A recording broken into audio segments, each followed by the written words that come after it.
अच्छा शगुन, आपने हम लोग के लाइव एंड रिकॉर्डेड देखे हुए थे ना ट्वेल्थ के?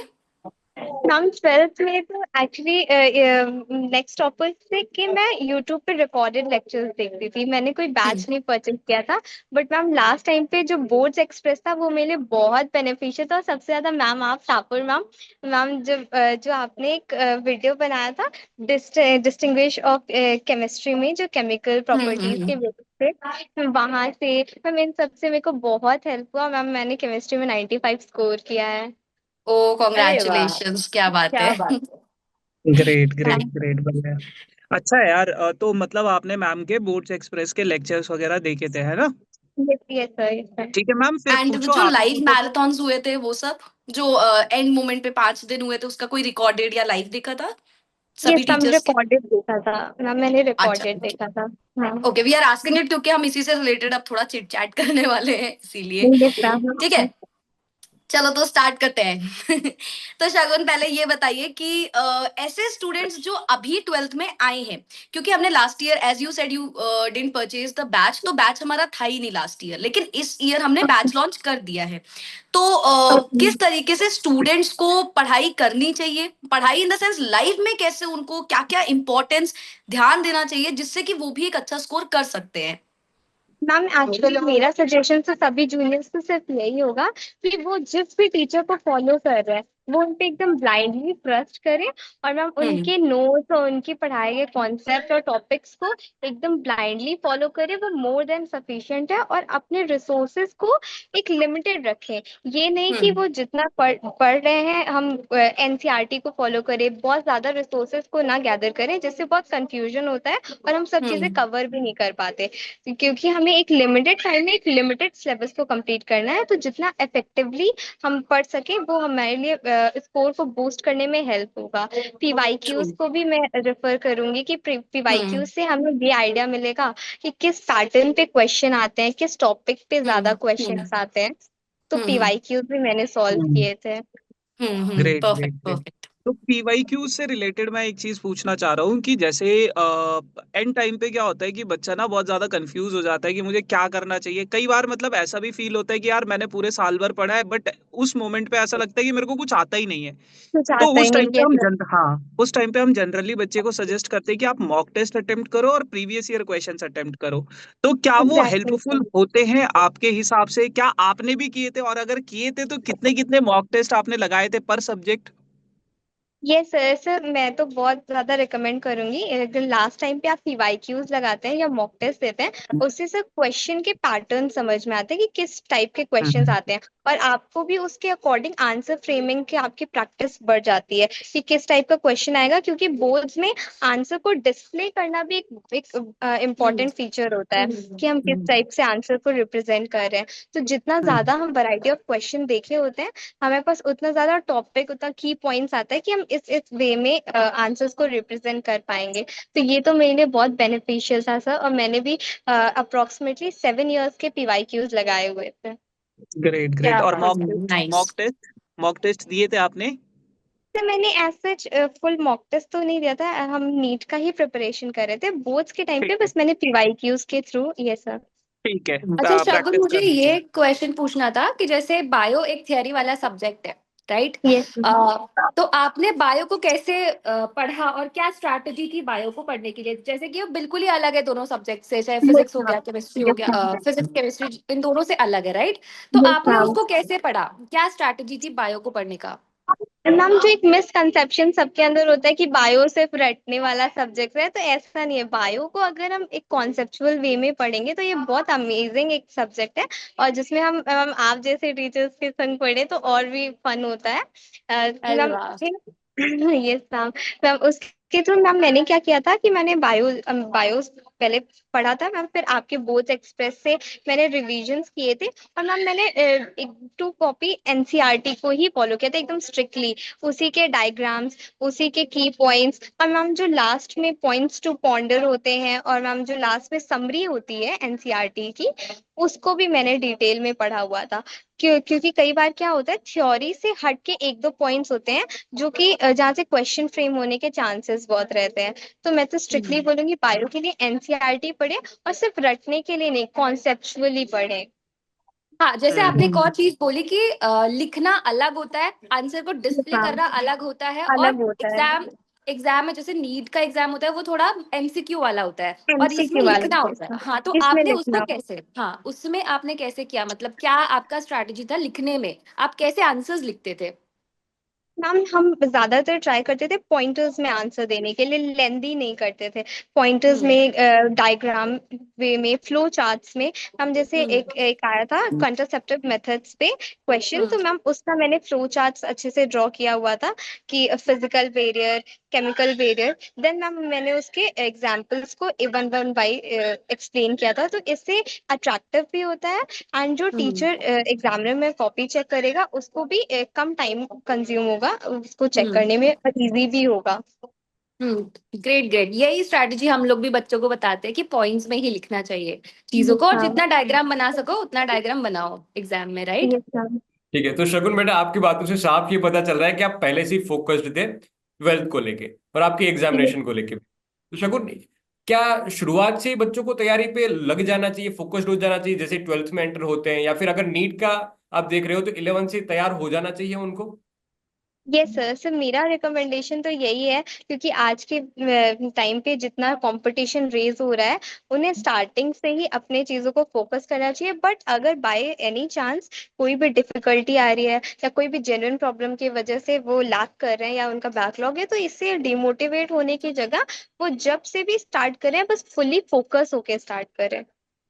अब शगुन, इसमें अभी तो वेकेशन चल रहे हैं, समर वेकेशंस, तो क्या अभी से शुरुआत करनी चाहिए? और आगे अगर अभी से कोई बच्चा ऐसा चाहता है कि नहीं मैं अभी से ही लग जाऊं अपनी प्रिपरेशन में, तो वो ज्यादातर कैसे सेशंस पसंद करते हैं कि मुझे ऐसे वीडियोस मिल जाए बेसिक्स वाले, तो मैं ज्यादा प्रीफर करता हूँ, मेरे लिए हेल्पफुल रह यस सर, जाएगा? फिर स्टार्टिंग में ऐसे जो स्टूडेंट्स 11 से 12 में आते हैं, तो 11th अगर मोस्ट ऑफ द स्टूडेंट्स की बहुत अच्छी नहीं जाती है, तो उनके लिए अभी ये वेकेशन टाइम है, तो उनके लिए ये एक सबसे बेस्ट टाइम है अपने आप को वापस से बैक मोड में लाने का, अगर उनका 11th अच्छा नहीं हुआ है तो। यहाँ पे वो अपने बेसिक्स को फिर से पढ़ सकते हैं, अच्छे से उसमें एक्सपर्ट हो सकते हैं, जो उनका टाइम वेस्ट हुआ है, या जो भी टॉपिक्स इंपॉर्टेंट है 11th के, जिससे हम 12th को के करेंगे। इससे हम जैसे ग्रेविटेशन का चैप्टर कर सकते हैं, जिससे उनको आगे सारे इलेक्ट्रोस्टैट्स में उनको हेल्पफुल होगा। एक सवाल बेटा मेरा ये है कि जैसे मतलब जब आप 11th ग्रेड में, जब अभी आप बात कर रहे थे 11th ग्रेड की, तो आपने भी आई गेस वो टेस्ट ले लिया है कि 11th ग्रेड ज्यादा अच्छी नहीं होती है ना, वो थोड़ा मतलब यस ऐसी, सर। है ना? हाँ, तो यस आपकी सर। कौन सी वो 3 मिस्टेक्स थी जो आपको नहीं करनी चाहिए थी 11th ग्रेड में? 3 या कितनी भी मिस्टेक्स जितनी भी आपको याद हो, जो आपने यस सर। 11th ग्रेड में की और आपको नहीं करनी चाहिए थी। एक्चुअली सबसे पहले तो हमें सिर्फ यही मैं रिपोर्ट करना चाहूंगी, अपने रिसोर्सेज को लिमिटेड ही रखना चाहिए। तो क्योंकि एज 10th के बाद, 10th में मेरे सर 95.95% थे, तो एक हम्म। हाँ, तो इससे क्या होता है कि फिर लगता है कि हम सारी चीजें कर पाएंगे, सारी चीजें कर पाएंगे, और हम थोड़ा सा कहीं ना कहीं सीनियर्स को नहीं माइंड करते हैं। हमें हमें लगता है कि नहीं, हम डिफरेंट हो सकता है, सबका तैयारी का वे डिफरेंट होता है, तो हम कर लेंगे। बट आप हमेशा सीनियर्स को सुनिए, टीचर्स को फॉलो करिए, और अपने रिसोर्सेज को लिमिटेड ही रखिए। ये नहीं कि आप ज्यादा बुक्स ले लिए और आप पढ़ नहीं पाए, तो इससे क्या होता है कि आपको एक ही चैप्टर में मास्टर्स नहीं करनी है। आपको जितना सिलेबस है, आपको थोड़े थोड़े करके सारे चैप्टर्स पढ़ने हैं, और सारे चैप्टर्स में अच्छे होना है। टेल अस कि how did our platform help you, मतलब जैसे किस टाइप ऑफ क्वेश्चंस दिख रहे थे एग्जाम में, या यस मैम। कुछ टाइप ऑफ थ्योरी क्वेश्चंस, कैसे, मतलब क्या हेल्प हुई, कोई हेल्प हुई या नहीं हुई, कैसे क्या था, एक बार बाइफिकेट कर दोगे? Next toppers, ma'am next toppers की जर्नी तो मैम मेरा यहाँ से तो नहीं मैम, मैंने पहले ही कोट किया कि मैम स्टार्टिंग में जब नेक्स्ट टॉपर प्लेटफॉर्म नहीं था, तो मैम तब हम्म। दिगराज सर और प्रशांत सर के लेक्चर्स मैंने पढ़े हुए हैं 10th में ही, और मैम दिगराज सर की वजह से ही मेरा एसएसटी मैंने पढ़ा हुआ है।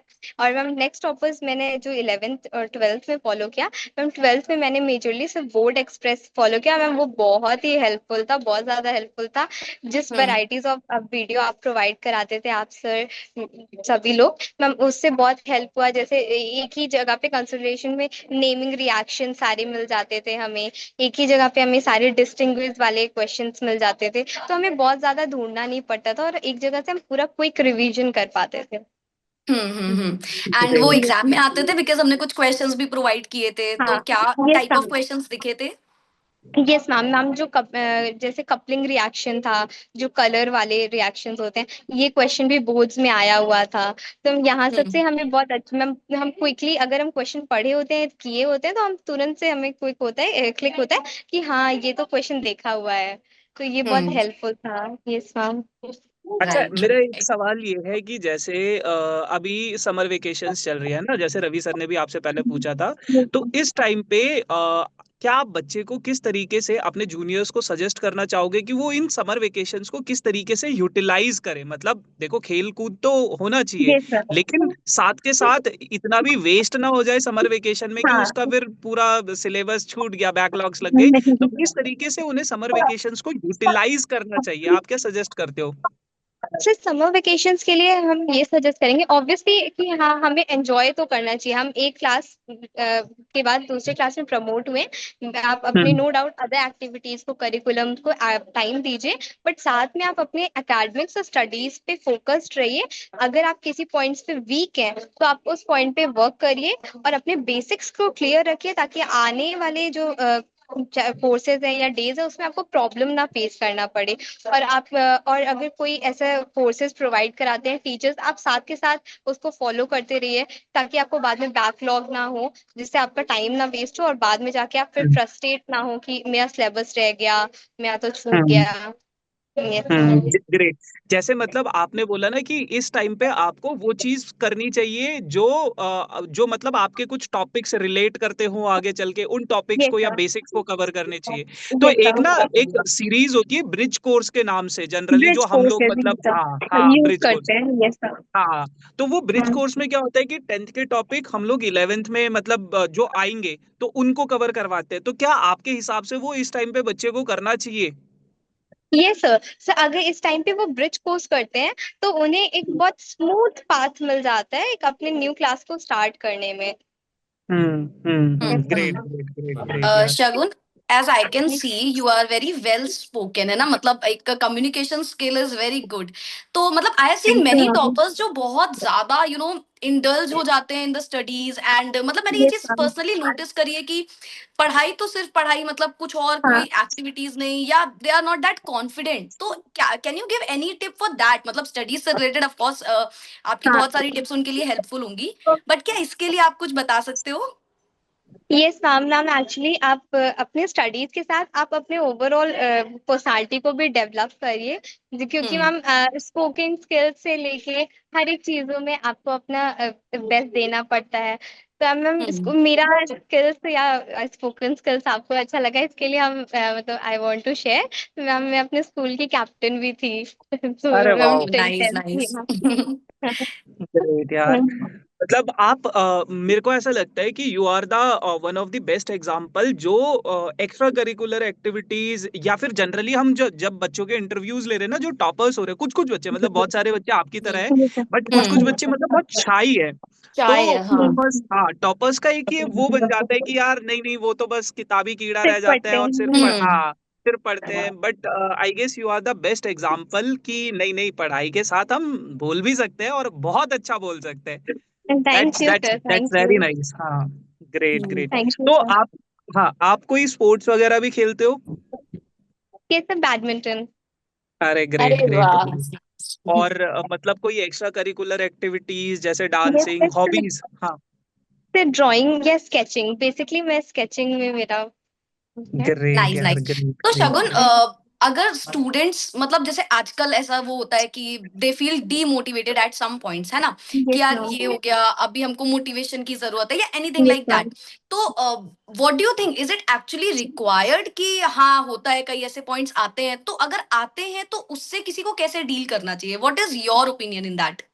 मैम एक्चुअली डिमोटिवेशन तो होता है, बिकॉज हमें हम्म लगता है कि पाथ स्ट्रेट होगा, बट अप्स एंड डाउन्स सब are the hmm. Part of life, everybody's life. Yeah true. So अगर डिमोटिव या ऐसा कभी लग रहा है कि हम फेल हो रहे हैं या हमारा कुछ डाउनफॉल है, तो उसे डिमोटिवेट नहीं होना है।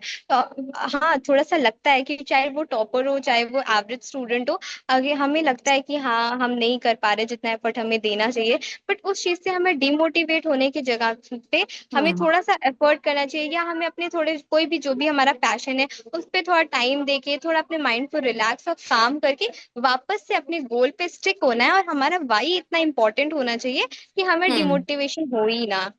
वेरी क्या ग्रेट। बहुत बात। बहुत वेल सेड बेटा। मतलब शगुन यार ये लड़की तो हमसे भी ज्यादा अच्छा मोटिवेट कर सकती है बच्चों को, मुझे ऐसा लग रहा है।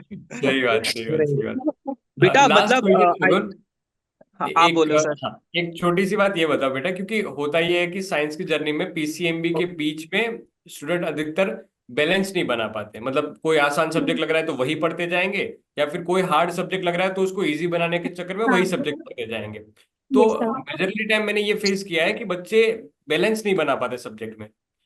यस तो सर। आपका क्या व्यू है उसमें?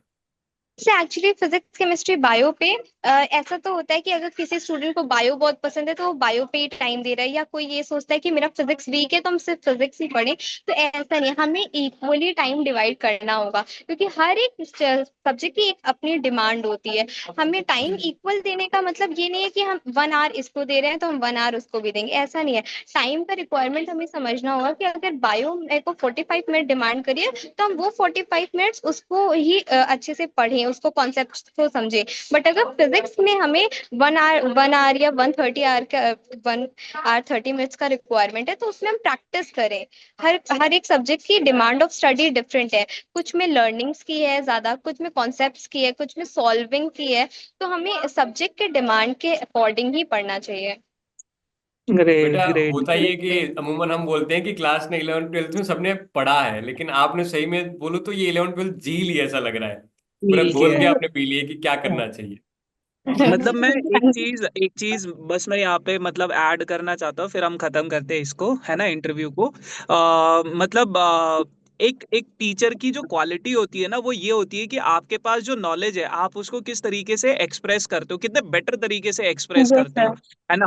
और आई गेस मतलब आपका आई डोंट नो क्या मतलब क्या आपके फ्यूचर प्लान्स है, बट टीचिंग ऑप्शन मेरे ख्याल से आपके लिए ये मतलब बहुत अच्छा ऑप्शन रहने वाला है, क्योंकि the way you are this could be a expressing. Good suggestion actually. हाँ हाँ हाँ, the way you are expressing your knowledge, तो दैट इज मतलब बहुत अच्छा है, बहुत अच्छा है। तो बैकअप में जरूर रखना इस ऑप्शन को। ठीक है। यस और सर, अगर यस सर, आप कल के दिन टीचर बनते हो तो मुझे जरूर बताना, सर आपने सही बोला था यस कि सर, मैं यस टीचर सर, बन श्योर And of जाऊँ। course, we all can see a future doctor in her eyes हाँ also, right? या मतलब यस it हाँ, ma'am, speaks thank like you. that. ये तो The ग्रेट पता way नहीं she कि said आप कि यार, क्या बनोगे, biology लेकिन सिर्फ ये पता रटना है कि नहीं आप है. जो भी करोगे बहुत बढ़िया करोगे। बहुत अच्छा Hmm. करोगे। Thank you True. Great sir. Great great Be great. confident तो always. हाँ, बहुत थैंक यू अच्छा लगा मैम। मतलब आपसे बातें करके, है ना। और हम कोशिश करेंगे कि आपका ये पूरा का पूरा इंटरव्यू हम अपने चैनल पे डालें, क्लिप्स ना डालें, पूरा ही इंटरव्यू डाल दें। तो दैट विल बी मतलब बहुत बहुत अच्छा लगा, मुझे तो पर्सनली True. बहुत अच्छा लगा आपसे बात करके, मतलब तो मैं मेरे है को ना। ये एक बहुत और अच्छा चीज ऐड लगा। करना चाहूंगी कि हाँ शगुन को देख के या फिर उससे बात करके ना एक पॉजिटिव एनर्जी होती है ना, एक हाँ पॉजिटिव एनर्जी हाँ दिख रही है ना। तो हाँ वो हाँ स्माइलिंग हाँ फेस जैसे वो बात कर रही है तो एक पॉजिटिव एनर्जी, एक पॉजिटिव वाइब दिख रही है। तो हाँ दैट्स व्हाट कि मुझे बहुत ज्यादा पसंद आया ये बात करके शगुन से।